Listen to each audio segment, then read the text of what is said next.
Hello, welcome to the channel. My name is Dallin and I'm a third-year medical student. Today I wanted to talk a little bit about the 3 mentors that every pre-med needs and how you can find them.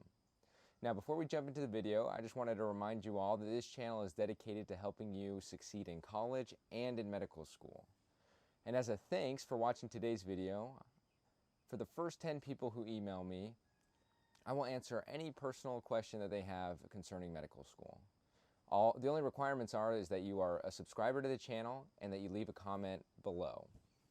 So I know that you are looking at the length of the video and you're thinking, man, do I really need to watch this whole thing? But I strongly encourage you to do so because I think mentorship is one of the most underrated things about getting into med school. And if you understand how to find a good mentor and understand how to work with a good mentor in pre-med, it's going to only set you up to find good ones and work with good ones in medical school, which is essential for having a good career. So with that, let's jump into mentorship. Mentorship is as old as science itself. Every great scientist had a great mentor that came before them.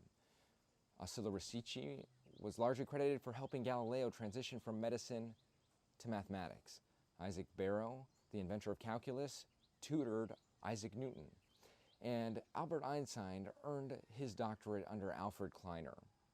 As for medicine, a 1989 study showed that for MDs, MD PhDs, and PhDs, their single most influential experience was an outstanding professor or mentor. So, what is a mentor? The Study Committee on Postgraduate Medical and Dental Education defines it as a process whereby an experienced, highly regarded, empathetic mentor guides another individual in the development and re-examination of their own ideas, learning, and personal and professional development. The mentor achieves this by listening or talking in confidence to the mentee. In layman's terms, it's just somebody that would help you be successful. In the pre-med setting, this would look like somebody writing you letters of rec, introducing you to physicians to shadow, helping you get and publish research, reading your personal statement, etc. Now that we've talked about mentorship generally, let's dive into the 3 mentors that every pre-med needs. The first is the student mentor. Now, ideally, the student mentor would be somebody who is 1 to 2 years ahead of you in the application process. Now, the student mentor is essential for several reasons. The first is that they are the experts on how to succeed at your university. So they can tell you which professors to take classes from, which professors are more friendly to pre-med students for research. My student mentor, Derek, would always tell me which professors were the easiest to get A's in. He actually is the one who introduced me to my research lab. It was only on his recommendation that I got in because I had 0 research experience. Reason number 2, they are experts in the logistics of applying. Normally, ideally, they had just done it 1 to 2 years before you. So they know when is the best time to send in your application. They know who you should be asking letters of rec from, which volunteer experiences are the most important, how to write your personal statement, etc. Not only that, they can tell you which MCAT courses are the best. My student mentor, Derek, he actually introduced me to a program that helped me go from a 509 to a 522. That's a jump from the 80th to the 99th percentile. Not only that, when I was interview season had come around, he was willing to do mock interviews with me and tell me what I needed to do to fine-tune my interviewing process. And then when I interviewed at the university that he ended up going to, he let me stay at his house. And not only did he let me stay at his house, he let me borrow his car so that I could drive myself to the interview. Reason number 3 that you should have a student mentor is that they're going to be an asset to you throughout your entire medical training. So when you finally get into med school, they will have already done a year or 2. They can tell you the pitfalls that they experience. They'll tell you how to study for boards, and then they can eventually tell you how to apply for residencies, which away rotations look most favorable, which research you should do for which field that you're interested in, etc. They can be an asset to you for your entire life. How do you find a student mentor? Fortunately, they're one of the easiest of the 3 mentors to actually find. Simply, you go where they are. If you're looking for a zebra, you go to Africa, not Alaska. Now, you might get lucky and find one at Al's Petting Zoo, but if you really want to increase your chances of finding a zebra, you need to go where they're at. Same thing with pre-med mentors. You need to go where the pre-med students are. This typically looks like going to the pre-health society. And not just going, but getting there early and staying late so that you can introduce yourself to people. And then you ask them if it would be okay if you took them to lunch or bought a coffee for them and discussed your goals in getting into med school, what you've done so far. And then here's the important thing. You need to make sure that you keep something on the books with these student mentors. Say, hey, would you mind if I just met with you every semester and chatted about where I'm at with pre-med stuff, and before I sign up for classes, and you can tell me which professors are good, which are not. I can talk to you about my research. And you know what? Most people will say yes. Additionally, if you can't find somebody at the pre-med society, I suggest talking to your TAs for your science courses. A lot of them are pre-med. Or you just talk to the members of your study group. Ask them if they know somebody who would be willing to chat with you about the application process and about getting into med school. So after you establish that meeting with your student mentor, and this is going to apply to every single mentor that you're with, you're going to want to set up a meeting with them, whether that's in a month from then, a quarter from then, or a semester. But you want to set up something with them right then. Put it on the calendar. And then a week or a couple days before, go ahead and email them or text them and remind them about the meeting and tell them what you're going to be talking about. People are much more willing to accept meetings if there's an agenda. So if you can say, hey, I would like to talk about the MCAT this time, or I'd like to talk about a letter of rec this time, or I'd like to talk about my research, whatever it is, just make sure that they have a theme for that meeting so that they're more willing to go, and more importantly, so that they can prepare and help you out with that. Now, the second mentor should be an academic professor, preferably a science professor. Now, why do you want this?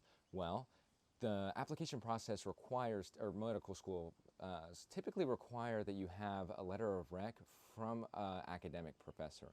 And I think most schools, if I remember right, require that it be a science professor.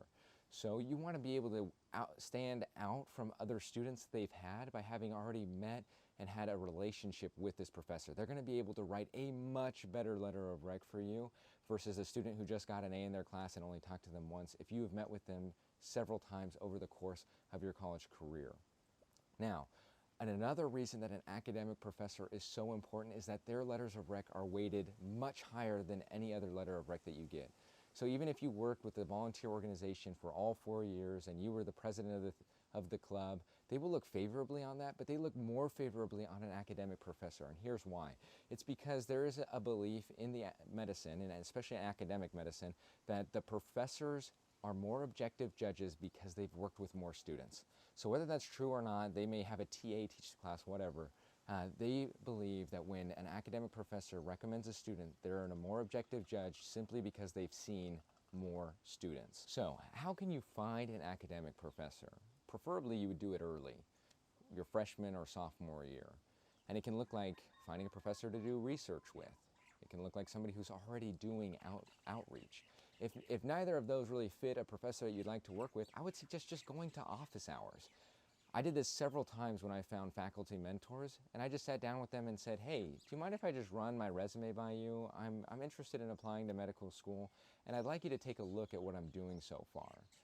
Most of them are so elated to not have somebody complaining about why they got a question right or why the question was unfair on the last exam that they're willing to help you. Now again, as with the student mentor, the biggest aspect of this is to say, do you mind if we get something on the books so I can meet with you again? I'm going to take your advice and I'm going to apply it, and I'd like to meet with you back in a month, a quarter, or at the end of the semester just to let you know how I'm doing, and then set new goals, with the biggest goal being me getting into med school. Now, don't you think that that professor is going to be able to write you a stronger letter of rec? You've already demonstrated that you're able to make a commitment, you're able to meet with the faculty, and then you're able to achieve your goals. They're going to be able to write about that in that letter of rec for you. So not only are you going to get a better letter of rec, you're also going to be getting it from somebody that medical schools weight higher. So it ends up helping you quite a bit. And then not only that, once you get to know the person better, they're going to be able to give you better and better opportunities, whether that's research or outreach experience. And most of these guys end up knowing a lot of doctors anyway, and so they might be able to set you up with the third mentor, which is a physician. Now, I know this is a bit obvious why you should have a physician be your mentor if you're applying to medical school, but they allow you to have a big, broader picture of what it's like to be in medicine. They can tell you about the day-to-day once you get out of medical school and residency, because that isn't going to be although it seems like it is, it's not going to be your entire life in the medical field. They are the ones who can tell you about the day-to-day. Not only that, many of them have physicians that are friends, and they can tell you, they can point you and steer you into a field that you would be most interested in. So, how do you find a physician mentor? Now, for some of you, it's easy because you have a family member or a family friend who is, but for those of you who don't, I would suggest starting with your student mentor. A lot of those student mentors have already done shadowing. They know several docs, and more importantly, they know the docs that are willing to take on students. Now, I would also suggest going to the Pre-Med Society. Those docs that come in and talk are already pre-filtered. They already are saying, hey, they're signaling to you, hey, I want to help pre-med students. I want to help undergraduate students. Please stop by. Additionally, you can talk with your faculty mentor, the academic professor. Typically, they know doctors. And if none of these work, the cold calling is hard, and I don't suggest it. So I really suggest that you would work through your pre-health office. Typically, I know that they're not all created equal, but generally they do know a physician or two. And then once you have your foot in the door with one, you can ask them if they know of somebody else who would be willing to take on a pre-med student as a mentor. And then again, just like in the academic and just like in the student, put something on the books for your next meeting. Say, hey, when can I get lunch with you again? When can I pick up a coffee with you again? And just chat with you about my goals.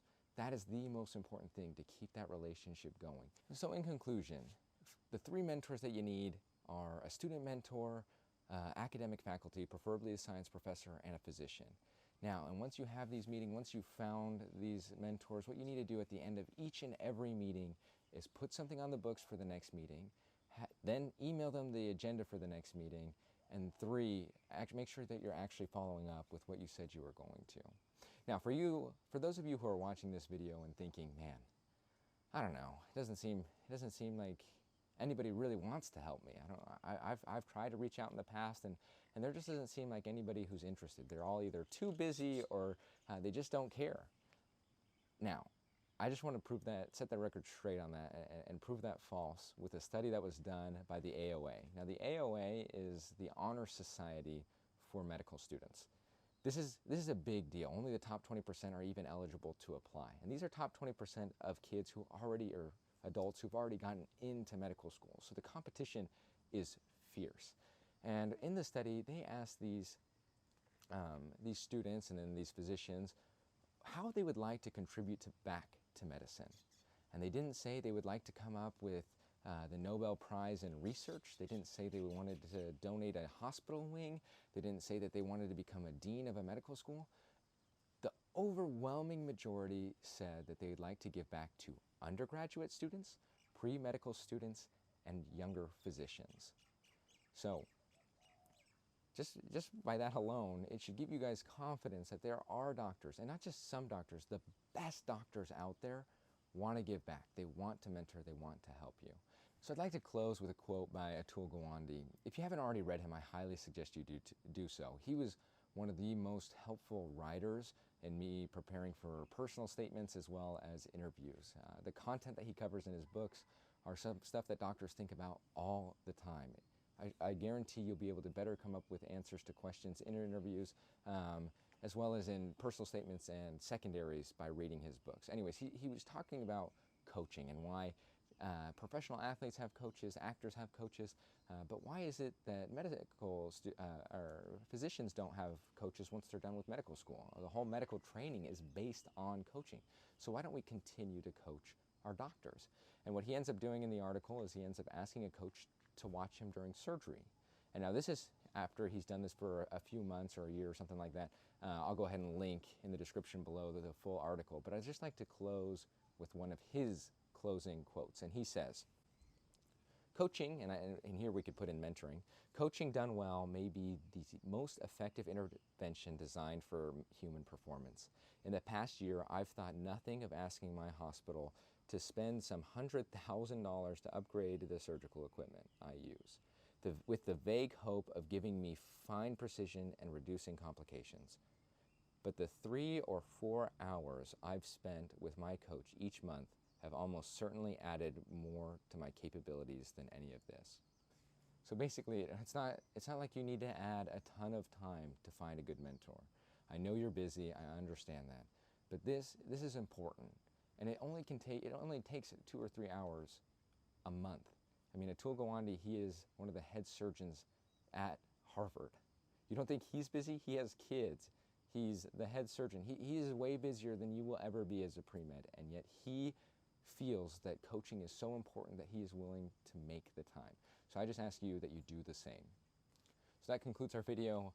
Thank you again for watching. If you want more content on how to succeed in college and how to apply to medical school and then how to succeed in medical school, go ahead and subscribe. Don't forget that the first 10 people to email me, I'll answer any questions that you have about the medical school process or how to do well in college.